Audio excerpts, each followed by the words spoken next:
Dalam nama Bapa dan Putra dan Roh Kudus. Amin. Marilah kita berdoa, doa ambillah Tuhan. Ambillah Tuhan dan terimalah seluruh kemerdekaanku, ingatanku, pikiranku, dan segenap kehendakku, segala kepunyaan dan milikku. Engkaulah yang memberikan. Padamu Tuhan ku kembalikan semua milikmu, pergunakanlah sekehendakmu. Berilah aku cinta dan rahmatmu, cukup itu bagiku. Novena hari ketiga Santo Ignatius Loyola di Montserrat. Melepas kuda, pedang, dan pakaiannya. Montserrat adalah nama suatu tempat yang menunjukkan rangkaian gunung bebatuan berjajar seperti gergaji. Montserrat berarti gunung bergergaji. Montserrat merupakan tempat keheningan para rahib untuk berdoa dan menetap. Tahun 1025, para rahib Benediktin membangun biara dan kapel dengan ketinggian 750 meter, dan sejak abad pertengahan, karena biara dan situs Marianya, Montserrat menjadi tempat yang menarik para peziarah.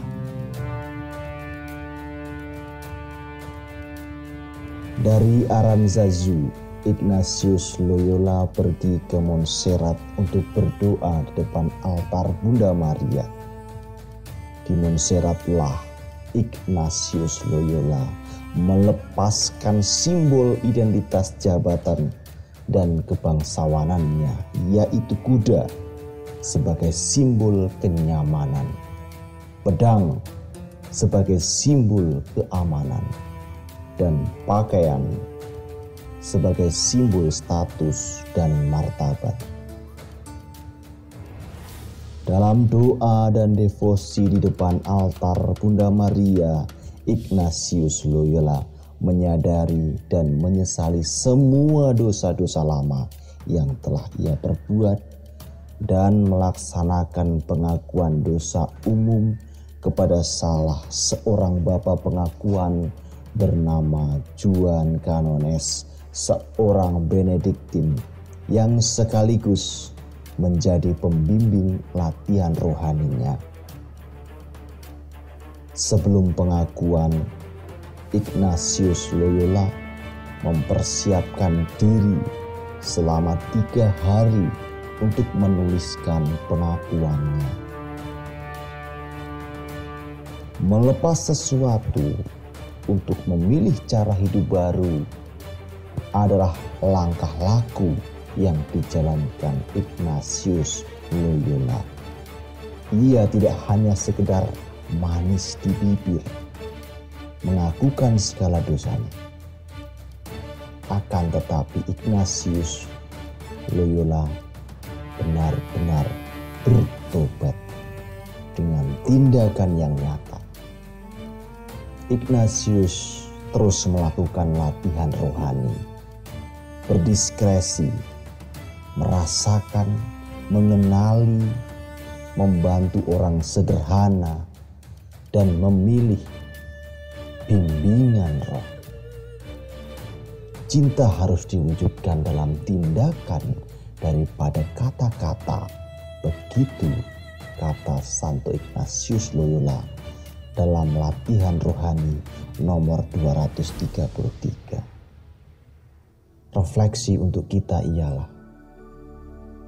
di Montserrat, Ignatius Loyola telah menjadi teladan untuk kita. Ia terpanggil untuk bertobat dan memilih cara hidup baru. Di masa pandemi ini, apakah kita sadar Tuhan mengajak kita mau melepas cara hidup lama, yaitu kelemahan mengatur waktu, mager, keengganan, dan melakukan hiburan yang tidak sehat. Kita sungguh diajak bersama-sama dalam komunitas Gonzaga untuk memperbaharui cara hidup dengan kesabaran dan kesetiaan. Maka pertanyaan reflektif untuk kita ialah, apakah suara Tuhan yang membimbingku untuk setia dan mengandalkannya dalam hidupku? Bagaimana cara Tuhan mengajakku untuk setia berproses mengubah cara hidup lama ke cara hidup yang baru?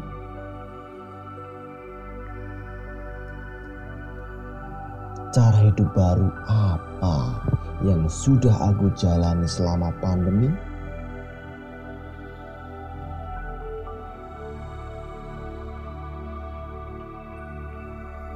Marilah kita berdoa jiwa Kristus.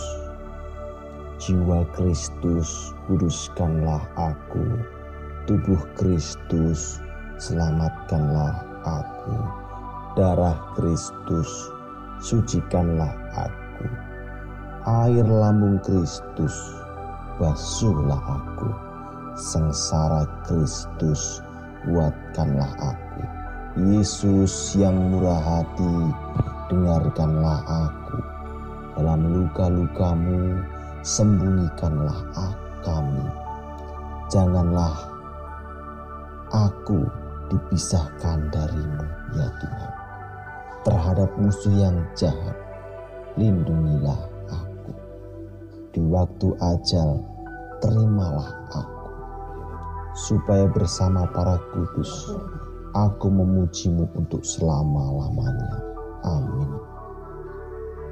Santo Ignatius Loyola, doakanlah kami. Amin. Dalam nama Bapa dan Putra dan Roh Kudus. Amin.